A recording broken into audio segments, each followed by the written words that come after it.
नमस्कार मित्रांनो, Katy blog ह्या चॅनलवरती सर्वांचं स्वागत आहे. आज आपण एक भन्नाट विषय घेऊन आलो आहोत. मोठ्या गुंतवणुकीशिवाय व्यवसाय कसा सुरू करावा. कारण सगळ्यांकडे लाखो रुपयांचं भांडवल नसतं, पण योग्य आयडिया असेल तर छोट्या पद्धतीने सुरुवात करूनही मोठं यश मिळवता येतं. आज बहुतेक लोकांचं पहिलं कारण असतं की पैसे नाहीत म्हणून व्यवसाय सुरू करू शकत नाही. पण खरं म्हणजे पैसा ही सुरुवातीला सगळ्यात मोठी अडचण नाही, तर आयडिया आणि आत्मविश्वासाची कमी ही खरी अडचण आहे. जर आपल्याला आपल्या कौशल्यावर विश्वास असेल तर ग्राहक काय शोधतो हे समजलं तर छोटा व्यवसायही चालतो. चला तर मग पाहूया असे 5 व्यवसाय जे तुम्ही कमी पैशात करू शकता. पहिला बिझनेस आहे online reselling business. Flipkart, Amazon, मिशोवरून वस्तू विकून सुरुवात करा. भांडवल लागत नाही. दुसरा बिझनेस आहे फूड डिलिव्हरी टिफिन सर्व्हिसेस. आज ऑफिसेस, स्टुडंट्स घरगुती जेवण हवं असतं.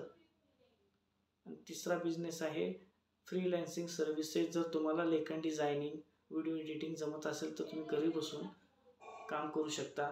चौथा व्यवसाय आहे शेतीपूरक व्यवसाय. शेतीतून दूध पालन, भाजीपालन, पोल्ट्री किंवा मधमाशांचं पालन छोट्या प्रमाणात सुरू करू शकता.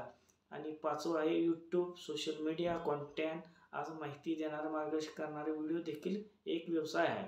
या सगळ्या व्यवसायात यशस्वी होण्यासाठी काही गोष्टी लक्षात ठेवा. छोटं सुरू करा आणि मोठं स्वप्न बघा.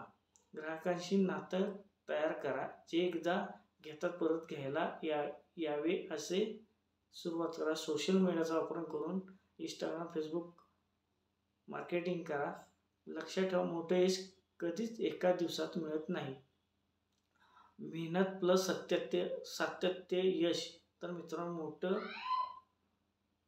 गुंतवणुकीशिवाय व्यवसाय सुरू करणं शक्य नाही. फक्त योग्य विचार आणि धडपड लागते. तुम्हाला ह्या 5 आयडियापैकी कोणता व्यवसाय जास्त आवडला ते मला खाली कमेंटमध्ये नक्की सांगा. आणि हा